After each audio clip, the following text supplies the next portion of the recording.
Friends, എല്ലാവർക്കും ഷീസ്കോപ്പിലേക്ക് സ്വാഗതം. അപ്പോൾ നമ്മൾ ഇന്ന് ഡിഗ്രി പ്രിലിംസിൻ്റെ റിവിഷൻ തുടങ്ങുകയാണ്. ഇന്ന് തൊട്ട് നമ്മൾ എല്ലാ ദിവസവും നമ്മൾ വീഡിയോസ് ചെയ്യുന്നതായിരിക്കും. റിവിഷനാണ്. എല്ലാ പോർഷൻസും ജസ്റ്റ് ബ്രഷപ്പ് ചെയ്ത് എല്ലാ കാര്യങ്ങളും പറഞ്ഞു പോകാൻ നമ്മൾ ശ്രമിക്കുന്നുണ്ട്. അപ്പോൾ നമ്മൾ സ്റ്റാർട്ട് ചെയ്യുന്നത് മെഡിവൽ ഹിസ്റ്ററിയിലാണ് നമ്മൾ സ്റ്റാർട്ട് ചെയ്യുന്നത്. അതിനുശേഷം നമ്മൾ ഇന്ത്യൻ ഹിസ്റ്ററി ബാക്കി പറയും. അതിനുശേഷം വേൾഡ് ഹിസ്റ്ററി പറയും, കേരള ഹിസ്റ്ററി പറയും. അപ്പോൾ ഇന്ന് നമ്മൾ സ്റ്റാർട്ട് ചെയ്യാൻ പോകുന്നത് മെഡിവൽ ഹിസ്റ്ററിയാണ്. നിങ്ങൾ ഏതൊക്കെ പോർഷൻസാണ് നിങ്ങൾക്ക് ടഫ് ഉള്ളത് എന്നുണ്ടെങ്കിൽ നിങ്ങൾ കമൻറ്റ് ചെയ്താൽ അതും കൂടെ നമ്മൾ വീഡിയോസിൽ ആഡ് ചെയ്യാൻ വേണ്ടി ശ്രമിക്കുന്നതായിരിക്കും. നമുക്ക് മെഡിവൽ ഹിസ്റ്ററി സ്റ്റാർട്ട് ചെയ്യാം.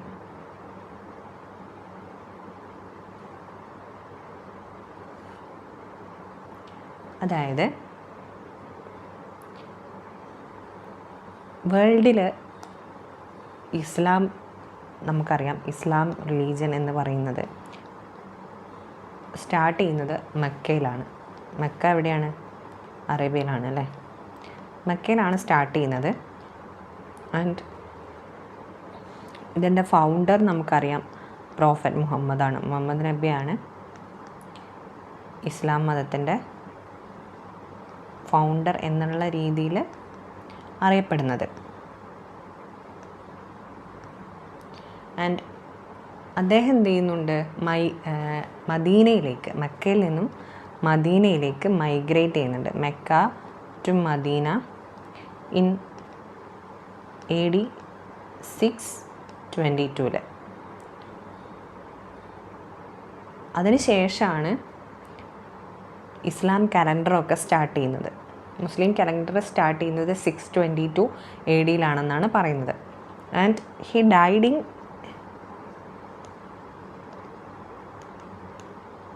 AD 632.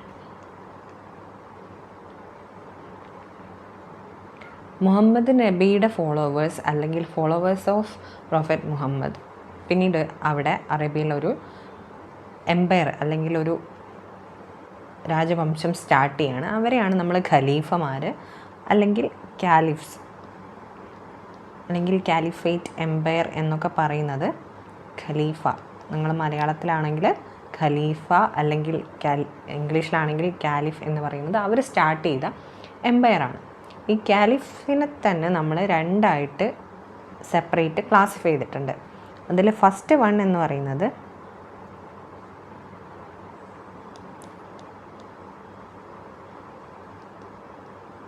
ഉമ്മയദ്സ് ആണ്. ആൻഡ് സെക്കൻഡ് വൺ എന്ന് പറയുന്നത് അബ്ബാസിദ്സ് ആണ്.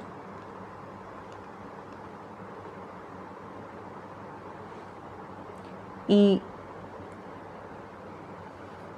അബ്ബാസിദ് ഖലീഫയിലുള്ള ഒരാളായിരുന്നു മുഹമ്മദ് ബിൻ കാസിം എന്ന് പറയുന്നത്. അദ്ദേഹമാണ് AD 712 AD 712 ആദ്യമായിട്ട് ഇന്ത്യയുടെ ഭാഗത്തേക്ക് വരുന്നത്. അദ്ദേഹം AD 712 മുഹമ്മദ് ബിൻ കാസിം സിന്ധ് ഇൻവേഡ് ചെയ്യുന്നു. അവിടുത്തെ രാജാവായിരുന്ന ദാഹിറിനെ പരാജയപ്പെടുത്തിക്കൊണ്ട് എന്ത് ചെയ്യുന്നു? സിന്ധ് ഇൻവേഡ് ചെയ്തിട്ട് അവിടെ അദ്ദേഹത്തിൻ്റെ ഒരു എംപയർ അവിടെ എസ്റ്റാബ്ലിഷ് ചെയ്യുകയാണ് ചെയ്യുന്നത്.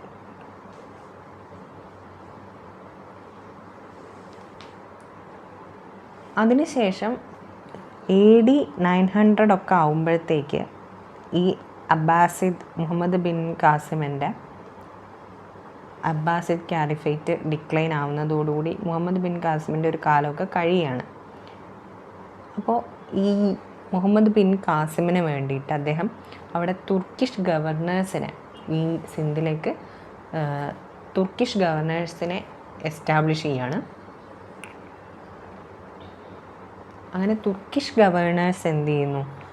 തുർക്കിഷ് ഗവർണേഴ്സ് അവരുടെ ഇൻഡിപെൻഡൻറ്റ് കിങ്ഡംസ് അവരുടെ ഇൻഡിപെൻഡൻറ്റ് കിങ്ഡംസ് ഇവിടെ സ്ഥാപിക്കുകയാണ്. അപ്പോൾ കാലിഫ് എന്തായി മാറുന്നു? കാലിഫ് ഓൺലി ഒരു റിച്വൽ അതോറിറ്റി ആയിട്ട് മാറുന്നു. അങ്ങനെ വന്ന ഒരു തുർക്കിഷ് കിങ്ങാണ്, ഒരു തുർക്കിഷ് ഭരണാധികാരിയായിരുന്നു ആൽപ്റ്റിജിൻ എന്ന് പറയുന്നത്. ഈ ആൽപ്റ്റിജിൻ്റെ ക്യാപിറ്റൽ എന്ന് പറയുന്നത് ഗസ്നി ആയിരുന്നു. ഗസ്നി തുർക്കിയിലുള്ള സ്ഥലമാണ്.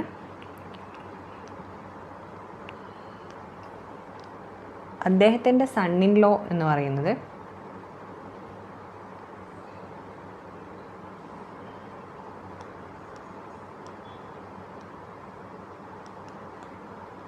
നിങ്ങൾ എന്താ വായിക്കുന്നത് എനിക്കറിയില്ല, ഞാനിത് സുബുൽറ്റിജിൻ എന്നാണ് വായിക്കുന്നത്. അപ്പം അദ്ദേഹത്തിൻ്റെ സൺ ഇൻ ലോ എന്ന് പറഞ്ഞാൽ മരുമകനായിരുന്ന സുബുൽറ്റിജിനാണ് പിന്നീട് വരുന്നത്. അദ്ദേഹം എന്ത് ചെയ്യുന്നു, ഇത് നമ്മൾ ഇന്ത്യയിലേക്കുള്ള പേർഷ്യൻസിൻ്റെ ഒക്കെ ഒരു വരവ് പറയാനാണ് ഈ ഹിസ്റ്ററി മൊത്തം പറയുന്നത്. അപ്പോൾ പെഷവാർ ക്യാപ്ചർ ചെയ്യാണ്, സിന്ധ് ആദ്യം ക്യാപ്ചർ ചെയ്യുന്നു. പിന്നെ ഗസ്നി എംപയറിൻ്റെ രാജാവായിരുന്ന ആൽപ്റ്റിജിൻ്റെ സൺ ഇൻ ലോ ആയിരുന്ന സുബുൽറ്റിജിൻ പെഷവാർ ക്യാപ്ചർ ചെയ്യുന്നു. പെഷവാർ ക്യാപ്ചർ ചെയ്യുന്നത് ആരിൽ നിന്നാണ്? ജയപാല എന്ന് പറയുന്ന ഒരു കിങ്ങിൽ നിന്നാണ്. Captured Peshawar from Jayapala.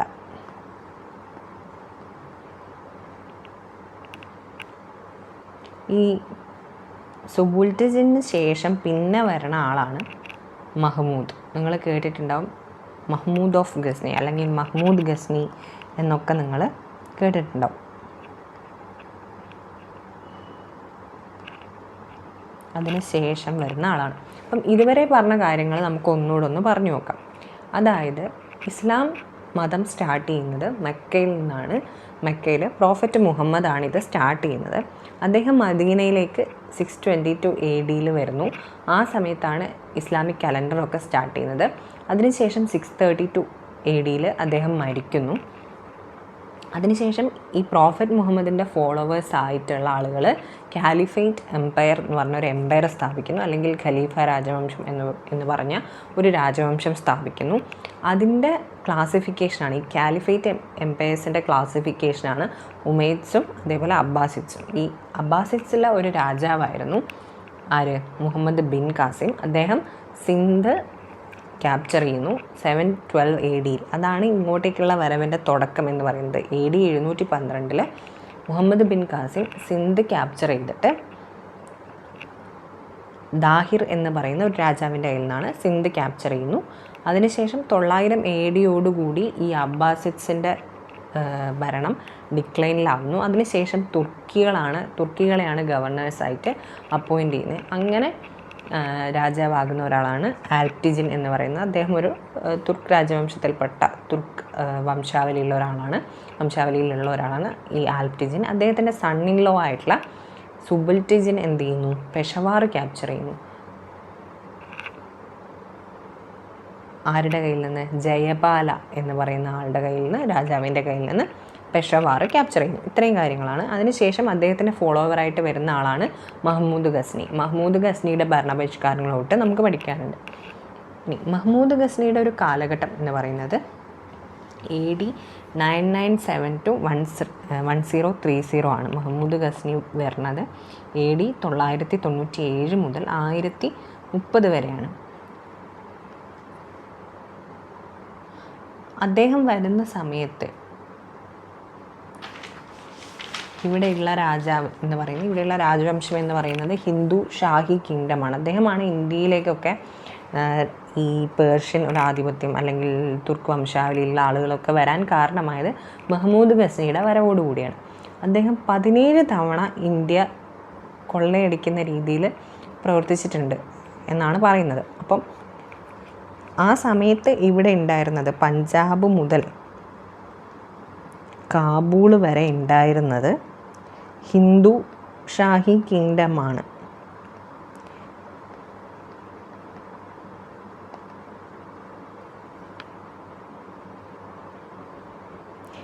അതുകൂടാതെ കനൗജ്,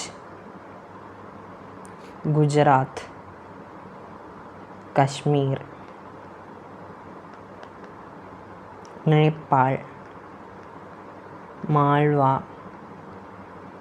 അതേപോലെ ബുന്ദേൽഖണ്ഡ്, ഇവിടെയൊക്കെ ഇൻഡിപെൻഡൻ്റ് ആയിട്ടുള്ള കിങ്ഡംസും ഉണ്ടായിരുന്നു.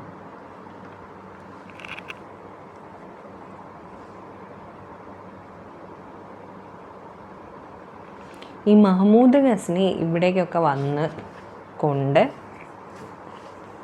ഇവിടെയുള്ള രാജാക്കന്മാരെയൊക്കെ തോൽപ്പിക്കുകയാണുണ്ടായത്. ജയപാലനെ ഡിഫീറ്റ് ചെയ്യുന്നത് 1001 അതിനുശേഷം ഇവിടെയുള്ള പഞ്ചാബ്, താനേശ്വർ, അതേപോലെ മധുര, കനൗജ്, മുൾട്ടാൻ, സോളങ്കി, അങ്ങനെ ഈ മുൾട്ടാൻ സോളങ്കിയിലൊക്കെ ഭീമദേവ എന്ന് പറഞ്ഞ ഒരു കിങ്ങായിരുന്നു ഉണ്ടായിരുന്നത്. അദ്ദേഹത്തിനെയൊക്കെ ആക്രമിക്കുന്നുണ്ട്. എന്നിട്ട് സോംനാഥ് ടെമ്പിൾ എന്ന് പറയുന്ന ഒരു ടെമ്പിള്, അത് മഹ്മൂദ് ഗസ്നിയുടെ ഒരു വലിയ ഇമ്പോർട്ടൻ്റ് ആയിട്ടുള്ളൊരു പോയിൻ്റാണ്. അദ്ദേഹം സോംനാഥ് ടെമ്പിൾ,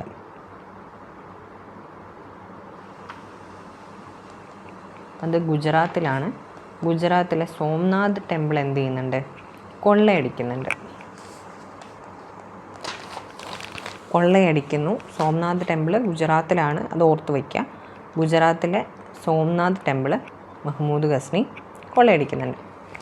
അതിന് ശേഷം വരുന്ന ആളാണ്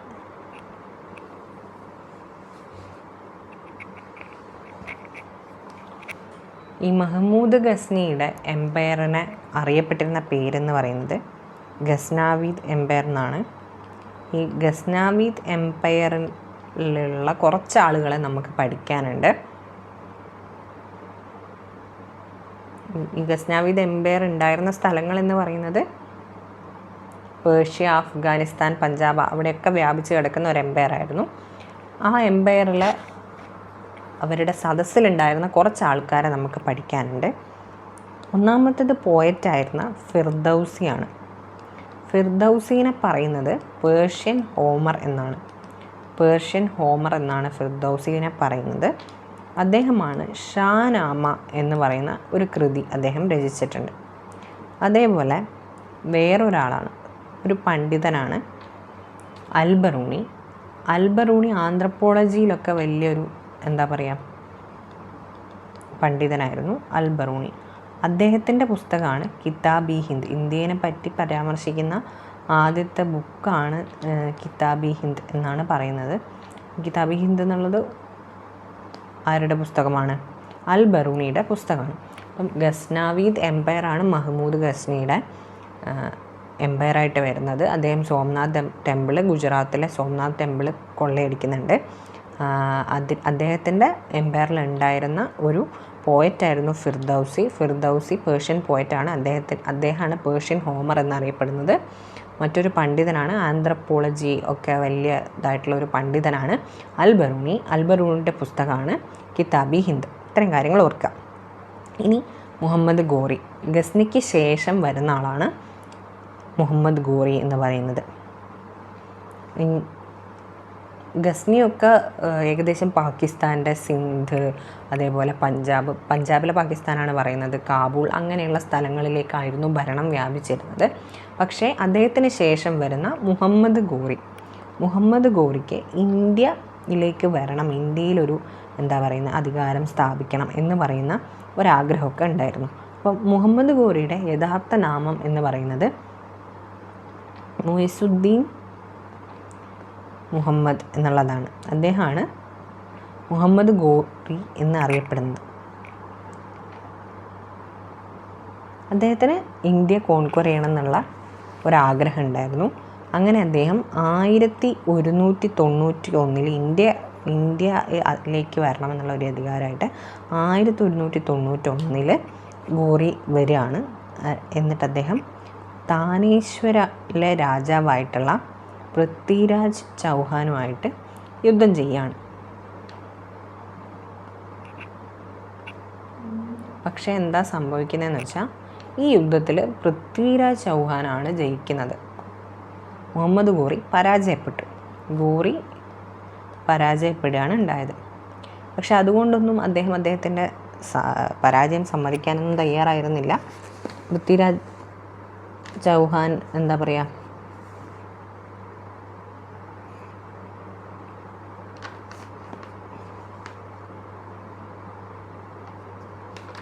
അതിനുശേഷം വീണ്ടും ഗോറി വരികയാണ്. 1192 തന്നെ അദ്ദേഹത്തിൻ്റെ സൈന്യത്തെയൊക്കെ മെച്ചപ്പെടുത്തിക്കൊണ്ട് അദ്ദേഹം വരുന്നുണ്ട്.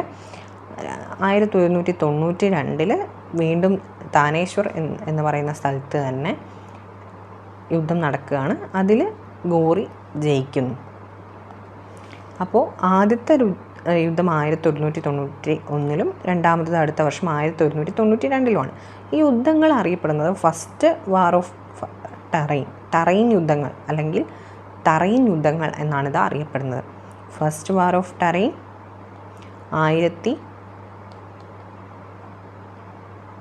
1191, സെക്കൻഡ് വാർ ഓഫ് ടറൈൻ എന്ന് പറയുന്നത്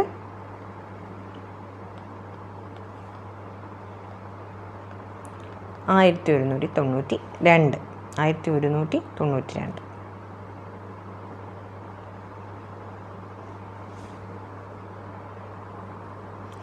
ഈ പൃഥ്വിരാജ് ചൗഹാൻ്റെ സദസ്സിലുണ്ടായിരുന്ന ഒരു കവിയുടെ പേര് നമുക്ക് പഠിക്കാനുണ്ട്. ചന്ദ് ബർദായ് എന്ന് പറയുന്ന ഒരു കവിയുടെ പേര്. അദ്ദേഹമാണ് പൃഥ്വിരാജ് രാസോ എന്ന് പറയുന്ന ഒരു കൃതി രചിക്കുന്നത്. പൃഥ്വിരാജ് രാസോ എന്ന്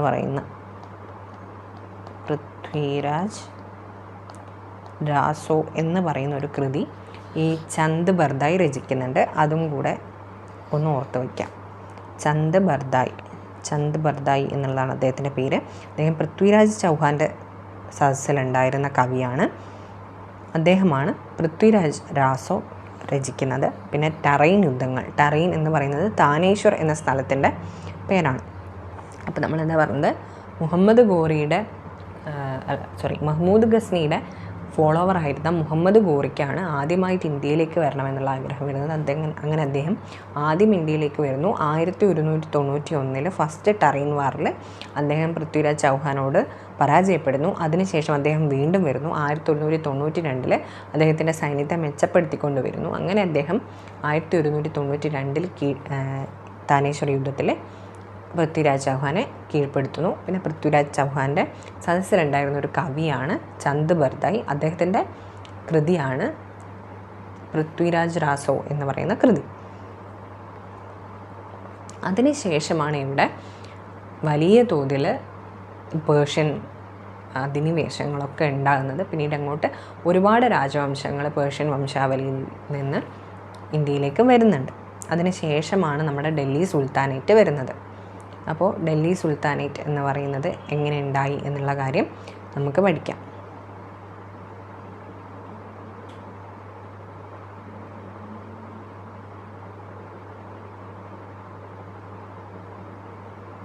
അപ്പോൾ മഹ്മൂദ് ഗോറി റിട്ടേൺ ചെയ്തതിന് ശേഷം ടറൈൻ യുദ്ധത്തിൽ പൃഥ്വിരാജ് ചൗഹാനെ പരാജയപ്പെടുത്തുന്നുണ്ട്. അതിന് അദ്ദേഹത്തെ ഗോറിയെ ഹെൽപ്പ് ചെയ്ത ആളാണ്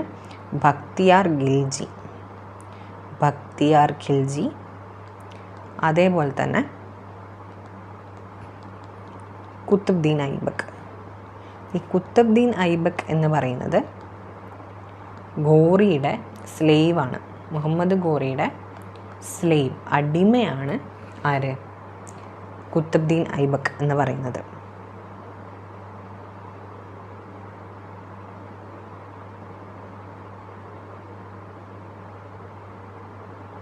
ഈ ബക്തിയാർ ഖിൽജിയും കുത്തുബ്ദീൻ ഐബക്കുമാണ് ഈ ഗോറിയുടെ ഇൻവേഷൻസ് ഇന്ത്യയിലേക്ക് കൊണ്ടുവരാനുള്ള ഒരു ഗ്രൗണ്ട് പ്രിപ്പയർ ചെയ്യുന്നത്.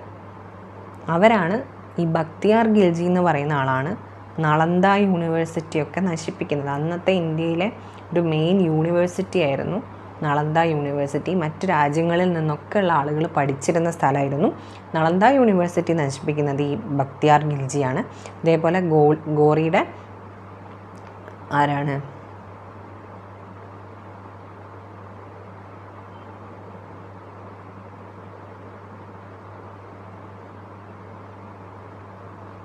കുത്തുബ്ദീൻ ഐബക്ക് ആൻഡ് ബക്തിയാർ ഖിൽജി, ഇവർ രണ്ടുപേരും കൂടിയാണ് നളന്ദ യൂണിവേഴ്സിറ്റി നശിപ്പിക്കാനുള്ള പരിപാടികളൊക്കെ ചെയ്യുന്നത്.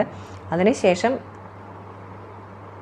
ജയചന്ദ്ര എന്ന് പറയുന്ന ഗഹദ്വാല റൂളറിനെ തോൽപ്പിക്കാനുള്ള ഒരു ഇത് നടത്തുന്നുണ്ട്. എന്നിട്ട് കനൗജിൽ കൂടെ ഇവർ ഇൻവേഡ് ചെയ്തിട്ട് ഇവർ ബാറ്റിൽ ഓഫ് ചന്ദ്വാർ എന്നാണ് ആ യുദ്ധം അറിയപ്പെടുന്നത്. ചന്ദ്വാർ ചന്ദ്വാർ യുദ്ധം അല്ലെങ്കിൽ ബാറ്റിൽ ഓഫ്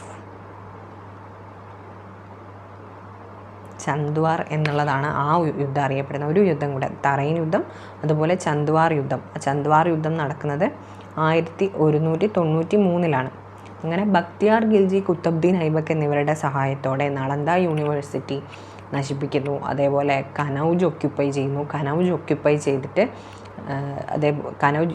ചെയ്യുന്ന യുദ്ധമാണ് ചന്ദ്വാർ യുദ്ധം 1193. ഇത്രയും കാര്യങ്ങൾ വരെയാണ്. അങ്ങനെ ഇന്ത്യയിൽ ടർക്കിഷ് റൂള് അല്ലെങ്കിൽ തുർക്കി ഭരണം ആരംഭിക്കുകയാണ്. അതിനുശേഷം തുർക്കിയിൽ നിന്നുള്ള ആളുകളാണ്, പേർഷ്യൻ വംശാവലി അല്ലെങ്കിൽ ടർക്ക് വംശാവലിയുള്ള ആളുകളാണ് ഇന്ത്യ ഭരിക്കുന്നത്. അതിനുശേഷം നമുക്കൊരു 5 എംപയേഴ്സിനെ പറ്റിയിട്ട്, ഡൈനാസ്റ്റീസിനെ പഠിക്കാനുണ്ട്. ഡൽഹി സുൽത്താനേറ്റിൽ ഡൽഹി ഭരിക്കുന്നത് അല്ലെങ്കിൽ ഇന്ത്യ ഭരിക്കാൻ പോകുന്ന 5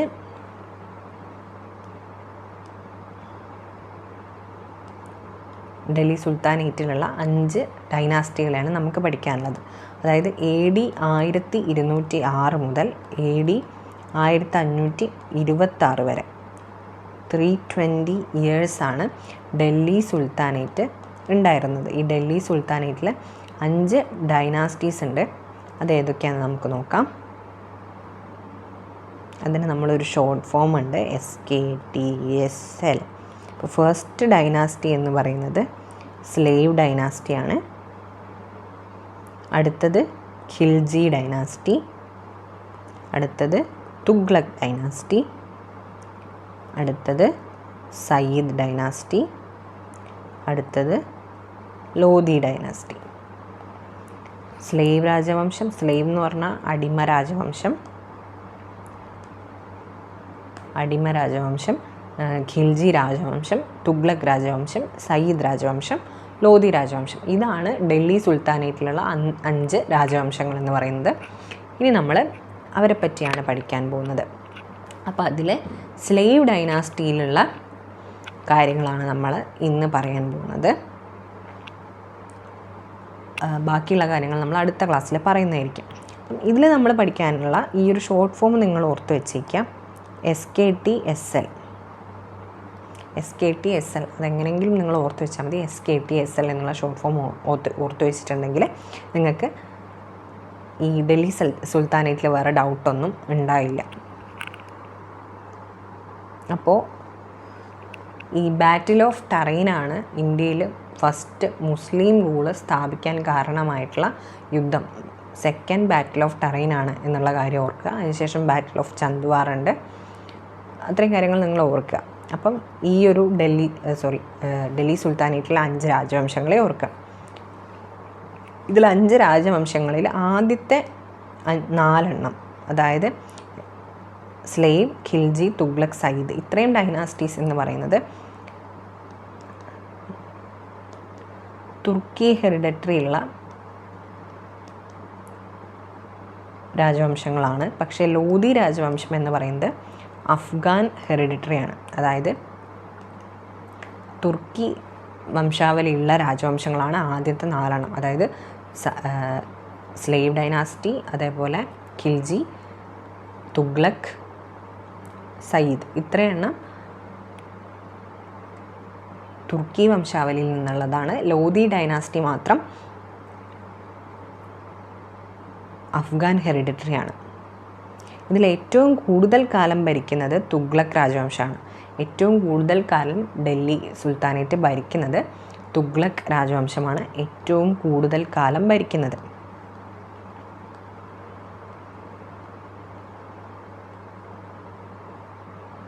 ഏറ്റവും കുറവ് കാലം ഭരിക്കുന്നത് ഖിൽജി ഡൈനാസ്റ്റിയാണ്. അപ്പോൾ 1206 മുതൽ 1526 വരെ 320 വർഷം ഡൽഹി സുൽത്താനേറ്റിൽ 5 രാജവംശങ്ങൾ ചേർന്നാണ് ഭരിക്കുന്നത്. ആ 5 രാജവംശങ്ങളിൽ ആദ്യത്തേത് സ്ലേവ് ഡൈനാസ്റ്റി അല്ലെങ്കിൽ അടിമവംശം, പിന്നീട് ഖിൽജി വംശം, പിന്നീട് തുഗ്ലക് വംശം, പിന്നീട് സയ്യിദ് വംശം, ലോധി വംശം. അതിൽ ലോധി വംശം മാത്രം അഫ്ഗാൻ ഹെറിഡിറ്ററിയാണ്. ബാക്കി 4 തുർക്കി ഹെറിഡിറ്ററിയാണ്. ഇത്രയും കാര്യങ്ങൾ ഓർത്തിരിക്കാം. ഇനി നമുക്ക് പഠിക്കാനുള്ളത് അടിമവംശം. അത് നമുക്ക് തുടങ്ങാം. ഈ ക്ലാസ്സിൽ നമുക്ക് അടിമവംശം കൂടെ പറഞ്ഞു പോകാം. അതിനുശേഷം ബാക്കിയുള്ള നമുക്ക് അടുത്ത ക്ലാസ്സിലെടുക്കാം. അപ്പോൾ അടിമവംശം അല്ലെങ്കിൽ സ്ലേവ് ഡൈനാസ്റ്റി.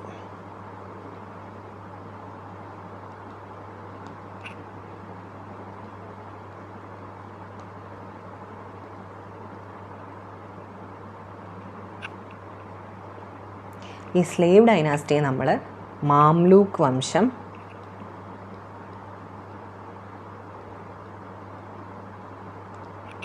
അല്ലെങ്കിൽ ഇൽബാരി ഡൈനാസ്റ്റി അങ്ങനെയൊക്കെ പറയാറുണ്ട്. ഇൽബാരി ഡൈനാസ്റ്റി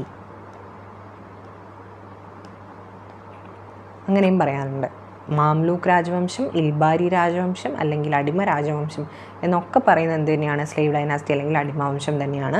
അവർ ഭരിക്കുന്നത് 1206 മുതൽ 1290 വരെയാണ്. 1206 മുതൽ 1290 വരെയാണ്. ഈ രാജവംശത്തിൽ 3 രാജാക്കന്മാരായിട്ട് ആണ് പ്രധാനപ്പെട്ടത് പഠിക്കാനുള്ളത്. അതിൽ ഫസ്റ്റ് എന്ന് പറയുന്നത് കുത്തബ്ദീൻ ഐബക്കാണ്. കുത്തബ്ദീൻ ഐബക്കിൻ്റെ രാജവംശം കുത്തബി ഡൈനാസ്റ്റി എന്നും പറയാറുണ്ട്.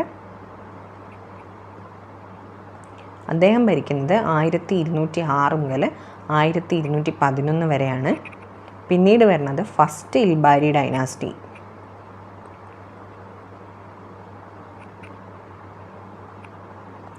അത് 1211 മുതൽ 1266 വരെയാണ്. ആരായിരുന്നു രാജാവ്? ഇൽത്തുമിഷ്. നിങ്ങൾ കേട്ടിട്ടുണ്ടാവും. ഇൽത്തുമിഷ് ആയിരുന്നു ഫസ്റ്റ് ഇൽബാരി ഡൈനാസ്റ്റി എന്നുള്ള പേരിൽ പറയുന്നത്. പിന്നെ സെക്കൻഡ് ഇൽബാരി ഡൈനാസ്റ്റി കേട്ടിട്ടുണ്ടാവും. സെക്കൻഡ് ഇൽബാരി ഡൈനാസ്റ്റി ആരുടെ നേതൃത്വത്തിലായിരുന്നു? ബാൽബൻ.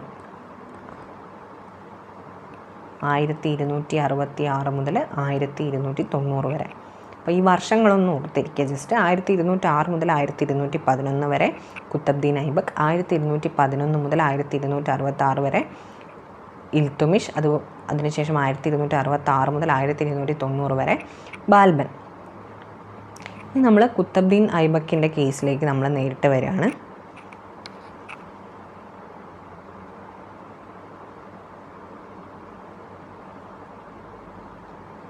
ഓക്കെ, അപ്പം കുത്തബ്ദീൻ ഐബക്ക് എന്ന് പറയുന്നത്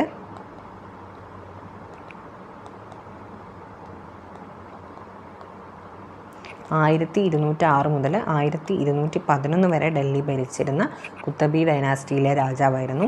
അദ്ദേഹം, നമ്മൾ ആദ്യം തന്നെ പറയുന്ന ഒരു കാര്യം, നേരത്തെ നമ്മൾ കണ്ടത് മുഹമ്മദ് ഗോറിയുടെ സ്ലേവ് ആയിരുന്നു.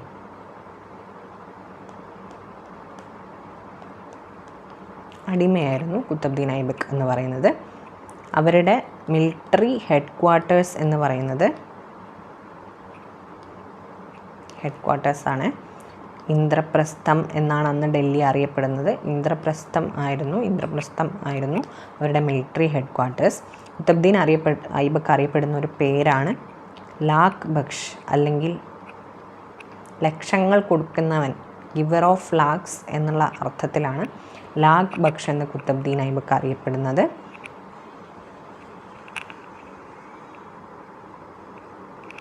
ഈ കുത്തബ്ദീൻ ഐബക്കിൻ്റെ കാലത്താണ് കുത്തബ് മിനാറിൻ്റെ വർക്ക് സ്റ്റാർട്ട് ചെയ്യുന്നത്. കുത്തബ് മിനാറിൻ്റെ വർക്ക് സ്റ്റാർട്ട് ചെയ്യുന്നത് കുത്തബ്ദീൻ ഐബക്കിൻ്റെ ടൈമിലാണ്.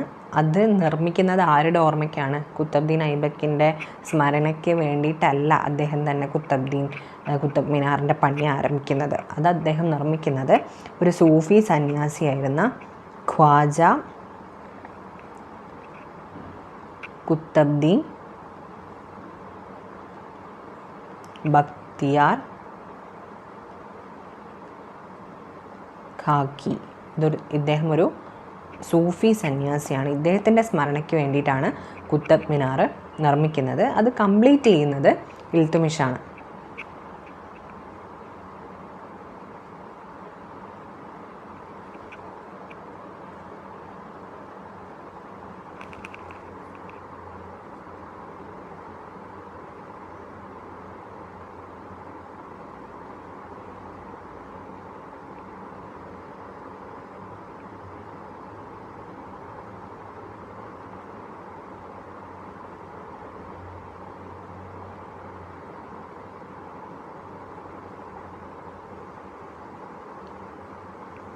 ഇത്രയും കാര്യങ്ങൾ ഓർത്ത് വെക്കുക.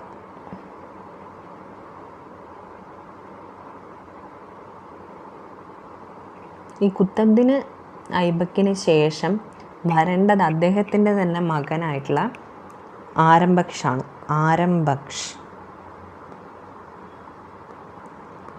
ആരംബക്ഷാണ്. പക്ഷേ ആരംബക്ഷനെ കുത്തബ്ദീൻ ഐബക്കാണ് ഹൗസ് പോളോ കളിക്കുമ്പോൾ മരിച്ചു പോയത് കുത്തബ്ദീൻ ഐബക്കാണെന്നുള്ള കാര്യം ഒന്ന് ഓർത്ത് വെച്ചേക്കുക.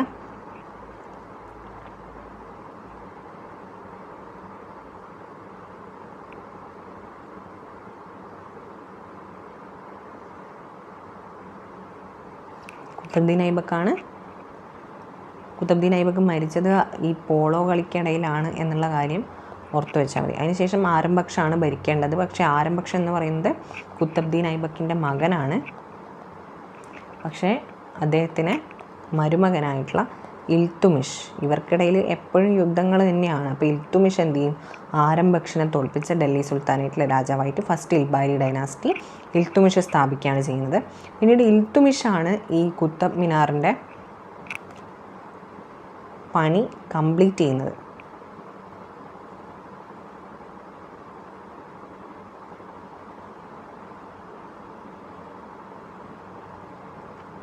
ഈ കുത്തബ് മിനാറിൻ്റെ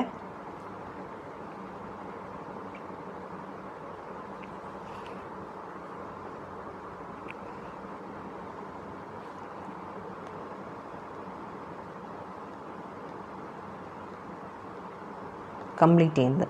അപ്പോൾ അതിനുശേഷം ഇൽത്തുമിഷിൻ്റെ ഭരണത്തിന് ശേഷമാണ് ഇൽബാരി ഡൈനാസ്റ്റി എന്നുള്ള പേര് ഈ അടിമ വംശത്തിന് കിട്ടുന്നത്. ഈ ഇൽത്തുമിഷും അടിമയായിരുന്നു. ഇൽത്തുമിഷ് ആരുടെ അടിമയായിരുന്നു? കുത്തബ്ദീൻ ഐബക്കിൻ്റെ അടിമയായിരുന്നു. അതായത് അദ്ദേഹത്തിൻ്റെ ഹാഫ് ബ്രദർ തന്നെ കുത്തബ്ദീൻ ഐബക്കിനെ ഇയാളെ വിൽക്കുകയായിരുന്നു. അതിനുശേഷം കുത്തബ്ദീൻ ഐബക്ക് ഇൽത്തുമിഷിനെ കൊണ്ട് തൻ്റെ മകളെ വിവാഹം ചെയ്യിപ്പിക്കുന്നുണ്ട്. അങ്ങനെയാണ് മരുമകനായിട്ട് മാറുന്നത്. അതിനുശേഷം ഈ മരുമകൻ എന്ത് ചെയ്യുന്നു? കുത്തബ്ദീൻ ഐബക്കിൻ്റെ മകനെ തോൽപ്പിച്ചിട്ട് അവിടെയുള്ള അധികാരം പിടിച്ചെടുക്കുകയാണ് ഉണ്ടായത്.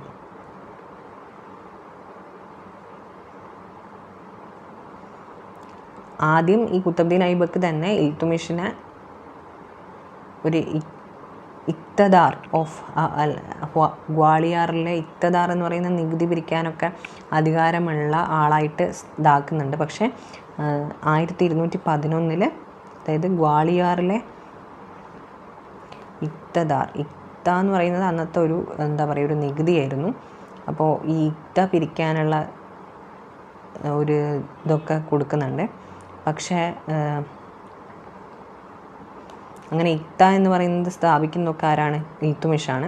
പക്ഷേ 1211 അദ്ദേഹം ആരംബക്ഷനെ തോൽപ്പിച്ചിട്ട് ഡൽഹി പിടിച്ചെടുക്കുകയാണ്.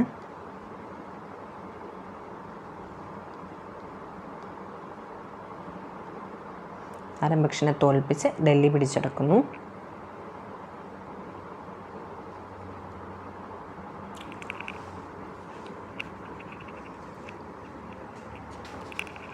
അങ്ങനെ ഇക്ത സിസ്റ്റം സ്റ്റാർട്ട് ചെയ്യുന്നത് ഇൽത്തുമിഷിൻ്റെ കാലത്താണ്. ഇക്ത നികുതിയാണ്. ഇക്ത സിസ്റ്റം സ്റ്റാർട്ട് ചെയ്യുന്നു. അതേപോലെ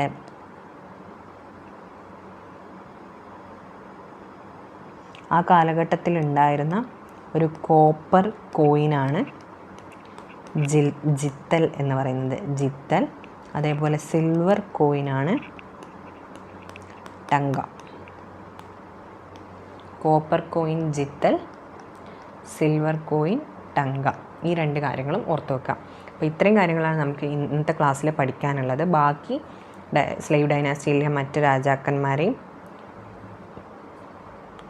അതേപോലെ ബാക്കിയുള്ള രാജവംശങ്ങളും നമ്മൾ അടുത്ത ക്ലാസ്സിലായിരിക്കും പറയുന്നത്. ഇനി നമുക്ക് പഠിക്കാനുണ്ട് റസിയ സുൽത്താന വരുന്നുണ്ട്, അതേപോലെ ബാൽബനുണ്ട്. ഇത്രയും കാര്യങ്ങൾ നമ്മൾ അടുത്ത ക്ലാസ്സിൽ പറയും. അതിനുശേഷം ഖിൽജി ഡൈനാസ്റ്റി ഉണ്ട്, അലാവുദ്ദീൻ ഖിൽജിയുടെ കാര്യങ്ങളൊക്കെ നമുക്ക് പറയാനുണ്ട്. ഇത്രയും കാര്യങ്ങൾ പറയാം. മെയിൻ ഇമ്പോർട്ടൻ്റ് ആയിട്ട് പഠിക്കാനുള്ള കാര്യങ്ങൾ അടുത്ത ക്ലാസ്സിൽ നമുക്ക് ആ കാര്യങ്ങളൊക്കെ നോക്കാം. അപ്പോൾ ഇന്നത്തെ ക്ലാസ്സിൽ പഠിച്ച കാര്യങ്ങൾ നിങ്ങൾ റിവൈസ് ചെയ്യുക. ഇത് റിവിഷനാണ് കേട്ടോ, ഞാൻ ഡീറ്റെയിൽ ആയിട്ടൊന്നും പറയുന്നില്ല, മെയിൻ ഇമ്പോർട്ടൻറ്റ് പോയിൻറ്റ്സ് മാത്രമേ പറയുന്നുള്ളൂ. റിവിഷനാണ്. അപ്പോൾ ഈ ഇമ്പോർട്ടൻറ്റ് പോയിൻറ്റ്സ് എന്തായാലും നിങ്ങൾ എക്സാമിന് പഠിക്കേണ്ടതാണ്. മെഡിവൽ ഹിസ്റ്ററിന്ന് നമ്മുടെ പ്രിലിംസിൻ്റെ സിലബസിലും അതേപോലെ മെയിൻസിൻ്റെ സിലബസിലും ഒക്കെ വരാൻ ചാൻസ് ഉള്ള ഈവൻ ഈ സിലബസിൽ നിന്ന് ഒഴിവാക്കിയിട്ടുണ്ടെങ്കിൽ പോലും ക്വസ്റ്റ്യൻസ് ചോദിക്കാൻ, ഹിസ്റ്ററിയുടെ പോർഷൻസിൽ നിന്ന് ചോദിക്കാൻ സാധ്യതയുള്ള കാര്യമാണ്. ഇത്തരം കാര്യങ്ങൾ നിങ്ങൾ പഠിച്ചതിന് ശേഷം മാത്രം എക്സാം എഴുതാൻ പോവുക. അപ്പോൾ നമ്മളെ മെഡിവൽ ഹിസ്റ്ററിയുടെ ഫസ്റ്റ് റിവിഷൻ ക്ലാസ് കഴിഞ്ഞിരിക്കുകയാണ്.